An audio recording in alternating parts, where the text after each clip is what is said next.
پہلا سوال ہے کہ شوال کے 6 روزوں کے متعلق شرعی تعلیم کیا ہے؟ شرعی تعلیم یہ ہے کہ یہ جن کو اللہ پاک نے زندگی اور صحت بخشی ہے ان کے لیے بہت بڑا موقع غنیمت ہے۔ وہ کوشش کریں کہ قطعاً شوال کے روزے ان سے رہ نہ جائیں کہ یہ بڑے سعادت، بڑے اجر اور ثواب والے روزے ہیں۔ کہ صحیح مسلم کے اندر کتاب الصیام کے اندر ایک باب ہے، باب استحباب صوم 6 ایام من شوال۔ وہاں پر حدیث ہے کہ نبی کریم علیہ السلام نے فرمایا کہ جس نے رمضان کے بعد شوال کے اندر 6 نفلی روزے رکھے، نبی کریم علیہ السلام فرماتے ہیں کسیام الدہر، گویا اس نے پورے زمانے میں روزہ رکھا، پوری زندگی روزے رکھے۔ یہ ایسے کہیں کہ جیسے اس نے پورا سال روزہ رکھا۔ اسی طرح سنن ابن ماجہ کے اندر کتاب الصیام کے اندر ایک باب ہے، باب صیام 6 ایام من شوال۔ وہاں پر بھی حدیث ہے کہ نبی کریم علیہ السلام نے فرمایا کہ جس نے شوال کے 6 نفلی روزے رکھے، ایسے سمجھے کہ تمام السنہ، اس نے پورے سال روزے رکھے۔ پھر آگے نبی کریم علیہ السلام نے وہ وجہ بھی بتا دی کہ سال کا اجر کیوں ملتا ہے۔ نبی کریم علیہ السلام نے یہ بات کہنے کے بعد آپ نے فرمایا من جاء بالحسنۃ فلہ عشر امثالھا۔ یہ آیت کا ٹکڑا پڑا کہ ایک نیکی 10 نیکیوں کے بدلے گئے، ایک نیکی انسان کو بڑھا چڑھا کے 10 گنا بڑھا چڑھا کے دی جائے گی۔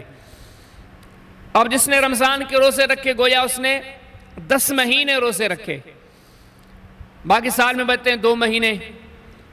2 مہینوں میں کتنے دن ہوتے ہیں؟ تقریباً 60 دن۔ اب جس نے پلس میں یہ شوال کے 6 روزے رکھ لیے تو 6 کو آپ 10 سے ضرب دے تو 60 دن۔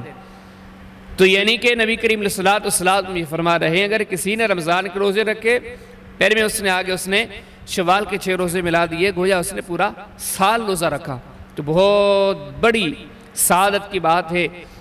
کیونکہ نبی کریم علیہ السلام کا فرمان ہے صحیح مسلم کے اندر کتاب البر والصلاۃ کے اندر باب استحباب طلاقۃ الوجہ، آپ نے فرمایا کہ فلا تحقرن من المعروف شیئا، کسی نیکی کو چھوٹا نہ جانو، یہ زندگی ملی ہی نیکیوں کرنے کے لیے ہے۔ اب یہ رمضان کے روزے، یہ شوال کے روزے، ان روزوں کی، ان لمحات کی قدر ان کو ہوگی جو دنیا سے جا چکے ہیں، جا کے قبروں میں پڑے گئے۔ میں اور آپ، ہم جو زندہ گئے، ہم اس چیز کی احساس کریں۔ اللہ پاک نے بڑے یہ قیمتی مواقع ہمیں دیے ہیں، ہم اس سال تہیہ کریں کہ انشاءاللہ رمضان کے روزوں کی تکمیل کے بعد انشاءاللہ ہم شوال کے 6 روزے بھی ضرور رکھیں گے انشاءاللہ۔ اگلا سوال یہ کہ کیا شوال کے روزے مسلسل بلا ناغے رکھنے چاہیے؟ یاد رہے کہ اس بارے میں کوئی صحیح حدیث نہیں ہے، بندہ ناغے کے ساتھ بھی رکھ سکتا ہے، 2-3 رکھ لیے، پھر ایک آدھا چھوڑ دیا، پھر 2-3 رکھ لیے۔ اس بارے میں یہ جو ایک روایت ہے المعجم الاوسط کے اندر امام طبرانی رحمہ اللہ سیدنا ابو ہریرہ رضی اللہ تعالی عنہ سے لے کر آئے ہیں کہ جس روایت میں یہ الفاظ ہیں کہ متتابعہ، یعنی کہ یہ شوال کے 6 روزے مسلسل رکھے جائیں، پے در پہ رکھے جائیں، تو وہ روایت صحیح ثابت نہیں ہے۔ اس کے راویان میں سے ایک راوی ہے سعید بن سلط، جن کے بارے میں شیخ البانی رحمہ اللہ فرماتے ہیں کہ مجھے ان کا ترجمہ نہیں مل سکا، اور ویسے بھی یہ جو الفاظ ہیں متتابعہ کے، یہ کسی بھی صحیح سند سے ثابت نہیں ہیں، تو ایسے کہیں کہ یہ شاذ ہیں، یہ روایت ضعیف ہے، غیر ثابت ہے۔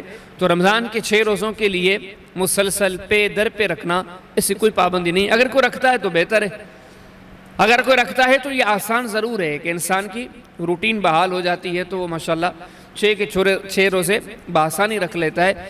جب روٹین ٹوٹتی ہے تو پھر بعد اوقات تھوڑا دقت کا معاملہ درپیش آتا ہے۔